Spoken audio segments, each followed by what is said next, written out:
And sir, what is your assessment of China's recent technological advancements, such as Deep 6 and Huawei launch of first laptops with self-developed computer operating systems? And do you believe that these developments indicate that we need more robust export controls? I do. I think that it reveals several different areas where our export controls should be stronger, both on the hardware side and on the software side. I think in practice, the hardware is easier to control. There was a lot of reporting after DeepSeek's January advancements about its use of certain chips made with U.S. technology for performing inference operations, and BIS has addressed that. But I think it does show that we need to constantly be vigilant about the potential use of U.S. technology for our adversaries and their companies to achieve advancements over us and to leapfrog us. Very good. I trust that everything will go well under your leadership. Thank you so much. Thank you, Mr. Chairman. I yield back. The chairman, the gentleman yields. Undersecretary Kessler, I'm interested in hearing more about how you think that we should categorize AI when contemplating our export control strategy. Is it a general purpose technology like electricity or steam engines, or is it more of a weapon? And so is it closer to an F-35 or a Boeing 737? And how should these analogies shape our export control strategy? Well, all of the analogies have a degree of imprecision.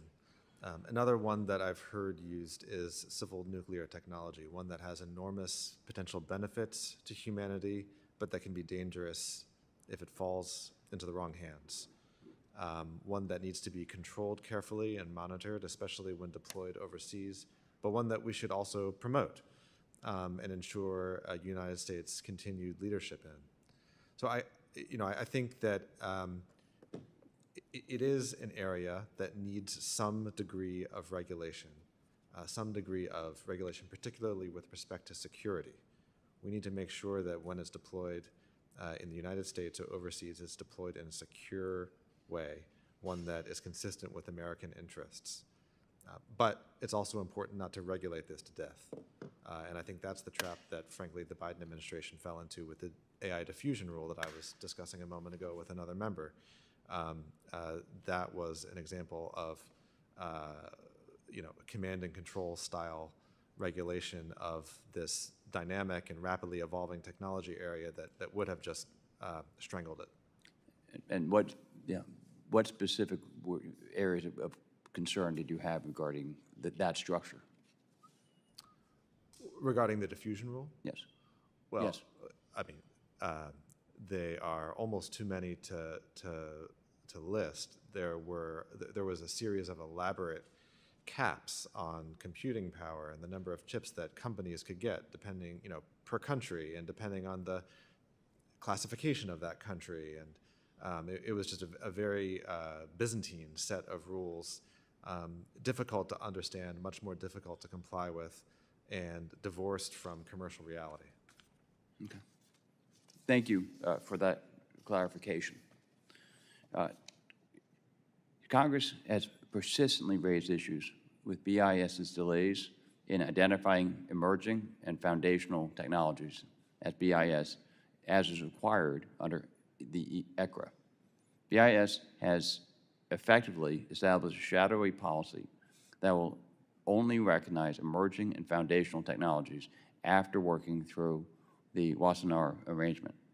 The statute clearly does not provide a Wassenaar exemption to BIS's statutory responsibilities, and BIS delays directly affect CFIUS jurisdiction.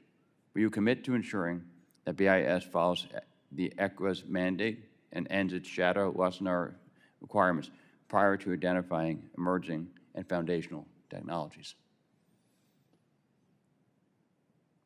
Yes. If that shadow policy exists, that's not one that I will honor. I agree with you that there's no requirement to perform some kind of multilateral box-checking exercise before recognizing and controlling foundational technologies. Thank you.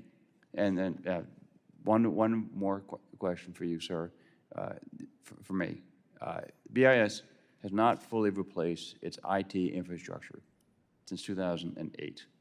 The current IT systems present legitimate national security risks as it hinders BIS's ability to conduct investigations, produce analyses, and process licenses in a timely manner. The One Big Beautiful Bill passed by the House included resources for Commerce to improve its IT infrastructure. Are the funds in the One Big Beautiful Bill sufficient for BIS to address its IT deficiencies? I believe so. I believe so. And in which areas would you first focus utilizing those resources? Well, we need to shore up the security, first and foremost, of BIS's IT. Unfortunately, much of BIS's IT system runs on a platform that's 2 decades old. So it needs to be updated and overhauled, and we need to focus especially on cybersecurity. Okay.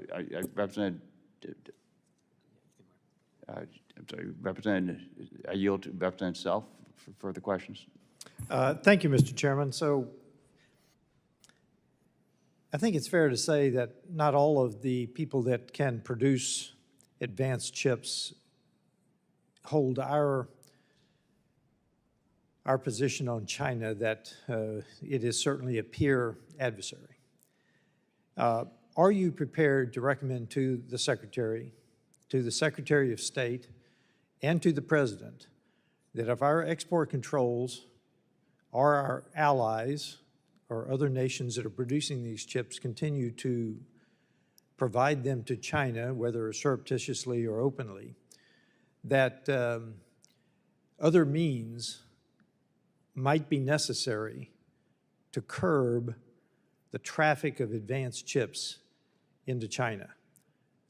And I have no idea what that might be, what might be decided, but would you be willing to advise the use of sanctions, of tariffs, whatever, means outside of export controls to stop the flow of advanced chips into China? I would. My view, as I believe yours is that these are national security priorities, and the United States should consider all options when advancing those priorities, including but not limited to those that are in the export controls toolkit. But there are tools outside of that toolkit that we should consider as well. Thank you for that answer, Mr. Secretary, and I yield back. Thank you. Representative Self yields back. The Chair now recognizes Representative Kamlager Dov, ranking member of this committee, for 5 minutes of questions. Thank you, Mr. Chair. And I'm so glad that we're still having these conversations. Great questions. Under Secretary, I wanted to go back to some of the earlier questions that I had asked you about the Gulf AI chip deals. And I know that you said earlier that it was your goal to make sure that our chips remain secure. And I think it's our intention to make sure that American countries and our allies around the world also feel like they are being taken care of and thought of by this administration. So we also do know that there are chips and entities that are getting smuggled into Russia or accessed remotely by China. So would you commit right now that no advanced USAI chips would be exported to the UAE or Saudi Arabia until those governments sign a binding security and monitoring agreement? What I would commit to is ensuring that for any AI chip exports that require a license, we would ensure that rigorous security requirements are in place, and we would enforce those requirements.